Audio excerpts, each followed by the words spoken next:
Hi hello నమస్తే, ఎలా ఉన్నారు? అందరూ బాగున్నారా? మీరు చూస్తున్నది హోమ్ టు రెసిపీస్ ఛానల్.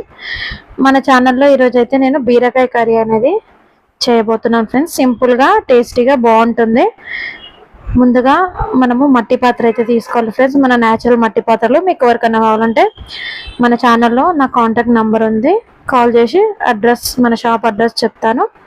ఎవరికైనా కావాలంటే వచ్చి తీసుకోండి ఫ్రెండ్స్, ఓకేనా? న్యాచురల్ మట్టి పాత్రలో ముందుగా మన న్యాచురల్ మట్టి పాత్ర అయితే పెట్టేసుకొని అందులో ఒక 2.5 స్పూన్స్ ఆయిల్ అనేది వేసేసుకున్నాను. ఆ ఆయిల్ హీట్ అయిన తర్వాత ఒక మీడియం సైజ్ ఆనియన్స్ సన్నగా కట్ చేసి వేసేసుకున్నాను. అది మగ్గుతుంటే ఒక 2-3 రెమ్మల కరివేపాకు అయితే వేసాను.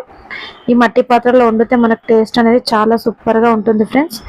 అలాగే బీరకాయలు అనేది సన్నగా చిన్నగా కట్ చేసుకొని పెట్టుకోవాలి. మనకు కర్రీ అనేది కుర్మా టైప్ అవుతుంది, బాగుంటుంది. అందుకనైతే నేనైతే సన్నగా తరిగి పెట్టాను. ఇప్పుడు ఈ ఆనియన్ ఉడుకుతుంది కదా, ఇందులో అయితే ఒక 1.5 స్పూన్ పసుపు అయితే యాడ్ చేశాను నేను.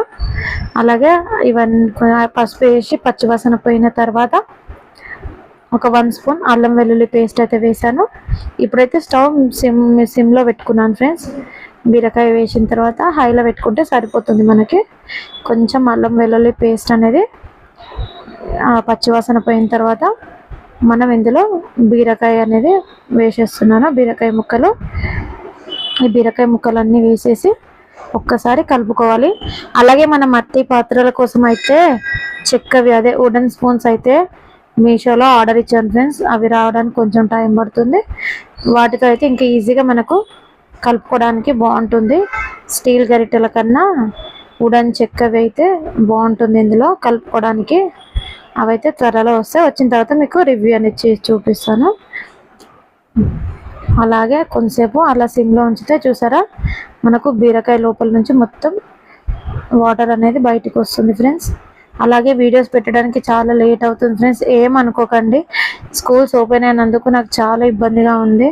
కొంచెం ఇంటి దగ్గర కూడా కన్స్ట్రక్షన్ పని అనేది కొద్దిగా చిన్నగా జరుగుతుంది, అందుకనైతే వీడియోస్ పెట్టలేకపోతున్నాను.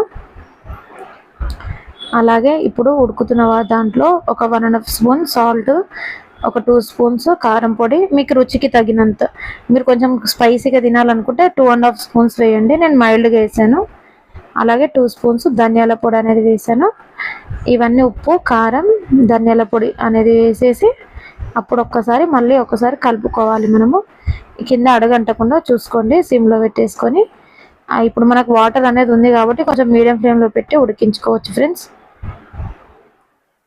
చూసారా, ఉప్పు, కారం, ధనియాల పొడి అనేది ముక్కలకు పట్టేదాకా కొంచెంసేపు అయితే ఉడకనిద్దాం.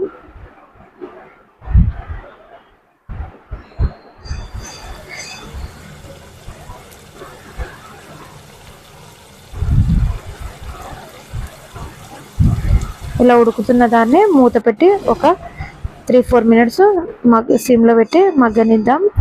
ఆ 3 మినిట్స్ అయిన తర్వాత మూత తీసి చూసారా ఫ్రెండ్స్, మనం వేసుకున్న మసాలా పొడులన్నీ బాగా మగ్గిపోయాయి. అందులో లాస్ట్గా దింపే ఒక 2 మినిట్స్ ముందు 1/2 స్పూన్ గరం మసాలా పొడి అనేది వేసేసుకోవాలా. వేసుకొని గరం మసాలా పచ్చివాసన పోయేదాకా ఇంకొక 2 మినిట్స్ ఉడకబెట్టుకుంటే మనకు ఎమ్మి టేస్టీ బీరకాయ కర్రీ రెడీ అవుతుంది ఫ్రెండ్స్. అలాగే రోటీ, చపాతి, ఇలా దేనిలోకైనా, జొన్న రొట్టెకైనా సూపర్గా ఉంటుంది ఈ కర్రీ. టమాటా వేస్తే స్వీట్గా అవుతుంది, అందుకనైతే నేను దగ్గరగా ఇలా ఉండాను. మీకు నచ్చితే మీరు కూడా ట్రై చేయండి, ఎలా వచ్చిందో నాకు కామెంట్ చేయండి, ఓకేనా friends? Please like and share, subscribe home to recipes. నేను మీ ఉమా.